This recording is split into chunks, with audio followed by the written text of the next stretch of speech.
بسم اللہ الرحمن الرحیم۔ باتیں میڈیا کی کے نئے پروگرام کے ساتھ انور سعید حاضر ہے۔ آج یہ پروگرام نمبر 85 ہے، یعنی 85واں پروگرام ہے، اور جس کتاب پر ہم بات کر رہے تھے جنرل مرزا اسلم بیگ کی اقتدار کی مجبوریاں، اس پر یہ چوتھا تعارفی پروگرام ہے اس کتاب پر۔ کرنل اشفاق حسین نے یہ کتاب مرتب کی، مرزا اسلم بیگ کے سے سوالات کیے، انٹرویوز کیے، تحریری طور پہ جوابات لیے، اور پھر انہوں نے یہ کتاب مرتب کی۔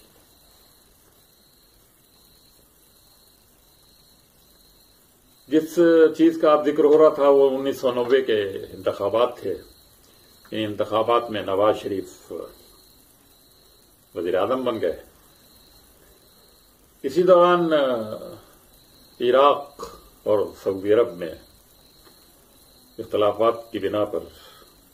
جھگڑا شروع ہو گیا، اور سعودی عرب نے امریکہ کے کہنے پر ہم پر یہ زور دیا کہ ہماری جو 15,000 فوجی سعودی عرب میں ٹریننگ کے سلسلے میں دینے کے سلسلے میں موجود ہیں، ان کو سعودی عرب کی کمان میں دے دیا جائے تاکہ وہ عراق کے خلاف لڑ سکے۔ جنرل مرزا اسلم بیگ کہتے ہیں میں نے اس کی سخت مخالفت کی۔ حکومت چاہتی تھی کہ یہ فوجی ان کے حوالے کر دیے جائیں، لیکن میں نے اس کی سخت مخالفت کی۔ نتیجہ یہ ہوا کہ وزیر اعظم نواز شریف کے ساتھ میرے اختلافات شروع ہو گئے، اور دیگر لوگوں کے ساتھ بھی پہلے اختلافات رہے تھے، اور سچ بات کہنے پر میرے اختلافات نواز شریف صاحب سے بھی شروع ہو گئے۔ بہرحال وہ کہتے ہیں کہ اگست 1991 میں اپنی مدت ملازمت پوری کر کے ریٹائر ہو گیا، اور میرے بعد پھر آصف نواز جنجوعہ فوج کے سربراہ بنا دیے گئے۔ وہ کہتے ہیں میں نے پہلے سے بھی سوچا ہوا تھا، اور ریٹائرمنٹ کے بعد میں نے فرینڈز کے نام سے ایک علمی اور تحقیقی ادارہ قائم کیا۔ پورے ملک میں سیمینار منعقد کیے، مختلف قومی امور پر، فوجی امور پر، اہم امور پر، جن میں بڑے بڑے دانشور، اور کئی شہروں میں یہ بیرونی ملکوں میں بھی ہمارے دورے رہے، اور وہاں وہ کہتے ہیں میرے ساتھ جو لوگ تھے وہ وہی تھے جو میرے اسٹاف میں تھے یا جن سے میری دوستی تھی، وہ سب لوگ میرے ساتھ اس میں شریک رہے، اور بڑا کامیاب یہ ادارہ چل رہا تھا۔ لیکن بعد میں جو حکمران آئے، جن میں جنرل مشرف بھی شامل ہیں، بے نظیر بھی شامل ہیں، بے نظیر صاحبہ نے بھی اپنے دوسرے دور حکومت میں مجھ سے کہا کہ آپ نے یہ کیسے یہ ادارہ بنایا، اور آپ تو پھر میں نے عوامی قیادت پارٹی ایک بنا لی۔ جب یہ ادارہ میرا اس پر گرفت ہونے لگی، پوچھا جانے لگا ڈونرز کون ہیں، پیسے کون دیتے ہیں، کہتے ہیں عوامی قیادت پارٹی کے نام سے میں نے ایک سیاسی پارٹی بنائی، اور پھر میرے انتخابی جو نواز شریف کی حکومت ختم ہوئی ہے، ان انتخابات سے پہلے میرا ان سارے لوگوں سے بات چیت کا سلسلہ شروع ہوا۔ محترمہ نے میرے ساتھ مل کر الیکشن لڑنے کے لیے حامی بھری، لیکن ہوا یہ ہے کہ جہاں جہاں ہمیں سیٹیں دی گئی تھیں وہاں مقابلے میں بھی اپنے امیدوار کھڑے کر دیے، اور جب ان سے شکایت کی گئی تو انہوں نے کہا کہ وہ نہیں مان رہے، نہیں ہٹ رہے، یعنی ایسے ہی انہوں نے ٹرکھانے کے لیے مجھے اس میں شامل بھی کر لیا تھا، اور ہمیں جتنی نشستیں دینے کا وعدہ کیا تھا وہ بھی نہیں۔ بہرحال بے نظیر صاحبہ کی دوسری حکومت میں بھی وہ کہتے ہیں کہ میں زیر اعتاب آ گیا، اور ان کو یہی خیال تھا کہ ان کی حکومت پہلی حکومت برطرف کرنے میں میرا ہاتھ ہے۔ پھر لغاری صاحب صدر بن چکے تھے اس وقت، غلامی صاحب تو جا چکے تھے، اور انہیں یہ بھی خیال تھا کہ IGI کے لیے میں نے مہم چلائی ہے، مدد کی ہے۔ بہرحال وہ مجھ سے ناراض ہو گئی تھی بہت زیادہ۔ اسی طرح وہ کہتے ہیں کہ میری بہت سارے سیاسی لیڈروں سے بات چیت اس زمانے میں مذاکرات ہوتے تھے۔ الطاف حسین نے ایک مرتبہ کہا کہ میں آپ کے پاس آنا چاہتا ہوں، کچھ بات کرنی ہے۔ میں نے کہا آپ گھر پہ آ جائیں کھانے پر. اور وہاں یہ دلچسپ بات ہوئی کہ جب کھانا کھایا جا رہا تھا تو میری بیگم بھی وہاں آ کے بیٹھ گئیں, کھانے میں شریک ہو گئیں. تو الطاف صاحب ان سے فرماتے ہیں کہ بیگم صاحبہ آج آپ نے میرے لیے اپنے ہاتھ سے کون کون سی ڈشیں بنائی ہیں؟ کہتی ہیں ہماری بیگم نے بہت ہی انہیں سختی کے ساتھ جواب دیا کہ میں جنرل صاحب کے لیے کچھ نہیں بناتی ہوں, آپ کے لیے میں کیوں بنانے لگی؟ کہتے ہیں یہ جملہ کہا تو الطاف حسین صاحب جو پانی پی رہے تھے بس وہ پانی بھی ان کا وہیں بیچ میں انہوں نے پانی پیا اور پھر بس اٹھ گئے اور اجازت لی اور چلے گئے. اسی طرح وہ دیگر لیڈروں سے بھی اپنی ملاقاتوں کا کچھ ذکر اس میں کرتے ہیں. وہ کہتے ہیں اس کے بعد نواز شریف کی حکومت ختم ہوئی, جنرل مشرف آ گئے, اور جنرل مشرف کو بھی امریکہ نے بہت سارے دباؤ ڈالے, اور افغانستان کے معاملے میں جس طرح پاکستان پر دباؤ ڈال کے مشرف سے کچھ شرائط منظور کرائی گئیں, میں نے ان کے خلاف آواز اٹھائی, مختلف سیمینار میں براہ راست جنرل مشرف سے سوالات کیے, اور وہ کافی ناراض رہے مجھ سے, اور نتیجہ یہ ہوا کہ میرا وہ ادارہ بھی اور میری وہ پارٹی بھی معطل ہو کے رہ گئی, اور اس پر بہت ساری پابندیاں اور دقتیں اور قدغنیں لگائی گئیں. اس طرح سے وہ بالکل, وہ کہتے ہیں بے نظیر صاحبہ نے بھی اپنے دور میں بہت ساری مراحت مجھ سے واپس لے لی تھیں کہ آپ تو ابھی فوج سے ریٹائر ہوئے ہیں, آپ کیسے, حالانکہ مجھے ریٹائر ہوئے 2 سال کی جو قانونی مدت تھی وہ گزر چکی تھی. جنرل اسلم بیگ نے اپنی کتاب میں مختلف سینئرز کے ساتھ اور اس وقت کے صدور کے ساتھ اور ریٹائرمنٹ کے بعد بھی مختلف اختیارات رکھنے والے اصحاب کے ساتھ اپنے اختلافات کا,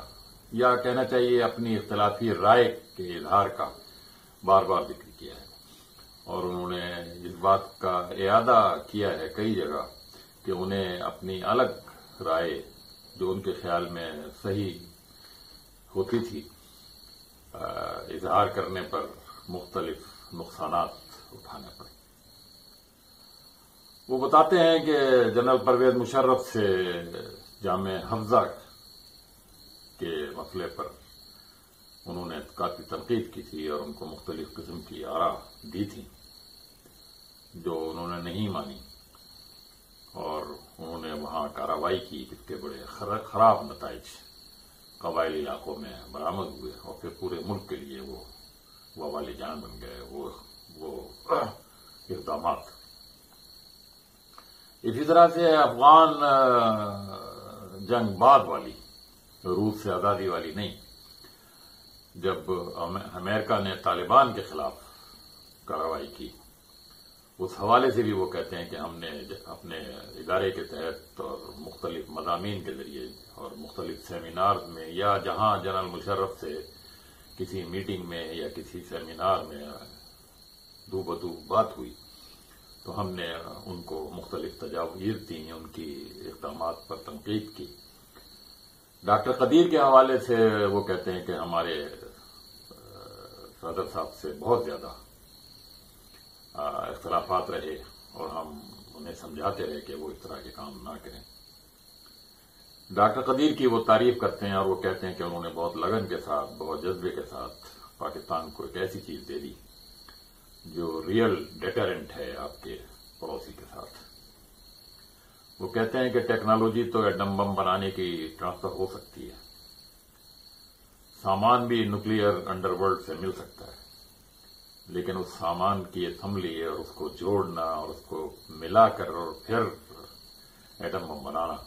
یہ ڈاکٹر عبدالقدیر خان اور ان کی ٹیم کا کارنامہ ہے.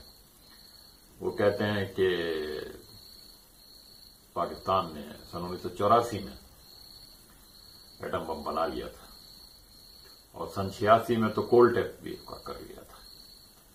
لیکن دنیا کو یہ بتانا ضروری تھا, خصوصاً اپنے پڑوسی ملک کو, کہ ہمارے پاس بھی اب یہ طاقت ہے. تو اس کے لیے ایک بہانہ خود بھارت نے فراہم کیا, اور پھر اس کے نتیجے میں پاکستان نے بھی جوابی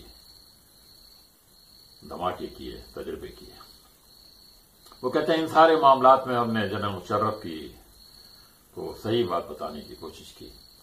لیکن انہوں نے نہ صرف ان باتوں کو نہیں سنا بلکہ انہوں نے ناراضگی کا اظہار کیا اور وہ ہمیں اپنا مخالف سمجھنے لگے۔ کرنل اشفاق حسین نے ایک بہت عمدہ سوال بھی جنرل اسلم بیگ سے کیا، اور وہ سوال یہ تھا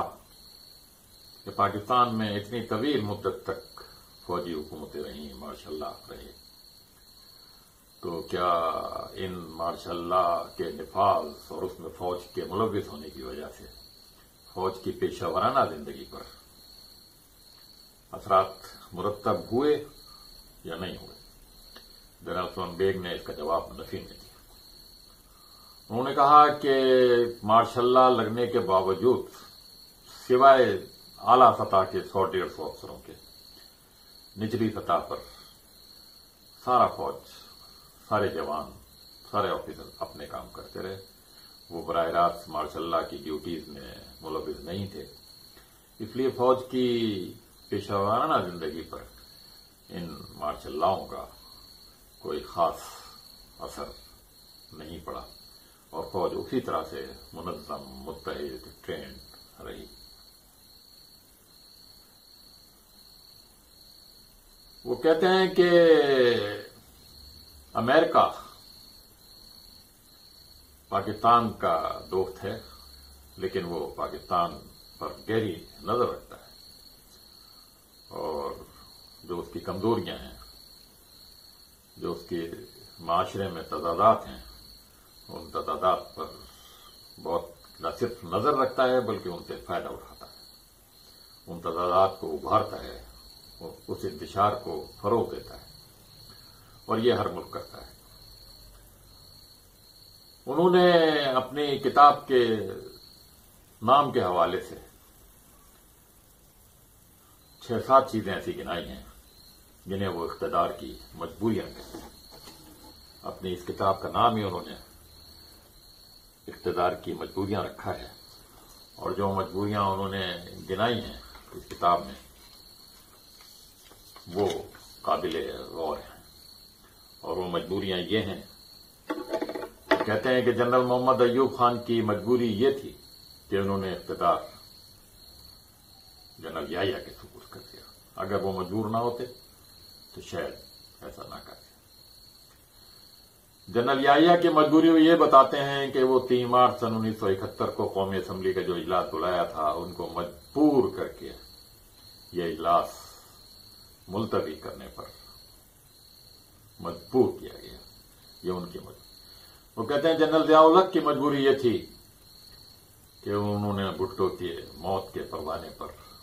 دستخط کیے، شاید وہ چاہتے نہیں تھے لیکن انہوں نے، ان کی بھی ایک مجبوری تھی کہ انہوں نے ان کے ڈیتھ وارنٹ پر دستخط کیے۔ اسی طرح جنرل اسلم بیگ کے مطابق ان کی ایک مجبوری یہ بھی تھی کہ ہم سب کی سفارشات کے باوجود انہوں نے عوام نمائندوں کو صحیح معنوں میں جو منتخب ہو کے آتے ان کو اقتدار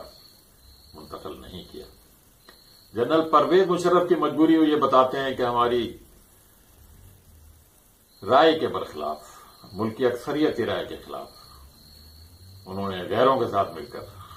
وہ افغانستان کی جنگ میں شریک ہو گئے، اور اس جنگ میں انہوں نے جو کچھ کیا اس کے نتیجے میں جو کچھ ہوا پتا ہے۔ اس کا لب لباب وہ یہ بتاتے ہیں کہ ان سب لوگوں نے یا دیگر اور افراد بھی اقتدار کی جو حوث ہوتی ہے اور وہ جس طریقے سے اقتدار پر آئے ہوئے ہوتے ہیں، اس کرسی میں جو کشش ہوتی ہے اس کی وجہ سے نہ صرف انہوں نے بلکہ ہمارے ارباب فکر و نظر جو ہیں وہ بھی اندیشہ سود و ضیاع کے تحت اس وقت اپنی زبان بند رکھتے ہیں جب انہیں اپنی زبان کھولنی چاہیے تھی۔ وہ حکمرانوں کو روکتے نہیں، ٹوکتے نہیں۔ یہ ہمارا ایک بڑا المیہ ہے اور یہ ایک ہماری مجبوری بھی ہے۔ وہ کہتے ہیں کہ اس کتاب میں جو کچھ بیان کیا گیا ہے وہ ان کے علم تک بالکل سچ اور صرف سچ پر مبنی ہے، اور ان کا کہنا ہے کہ اسی سچ کی وجہ سے انہوں نے متعدد بار اپنی زندگی میں نقصان بھی اٹھایا. یہ تھی جنرل اسلم بیگ کی کتاب جو کرنل اشفاق حسین نے مرتب کی ہے. آپ اس کو ان کا مؤلف بھی کہہ سکتے ہیں، اس کا تحریر کنندہ بھی کہہ سکتے ہیں. انشاءاللہ پھر کسی اچھے موضوع کے ساتھ، انکشافات سے بھرپور کسی کتاب کے ساتھ، کسی اچھے بڑے شخص کے خط کے ساتھ، کسی اچھے شاعر کی شاعری کے ساتھ پھر آپ کی خدمت میں حاضر ہوں گے. اب مجھے یعنی انور سعید کو اجازت دیجیے. اللہ حافظ.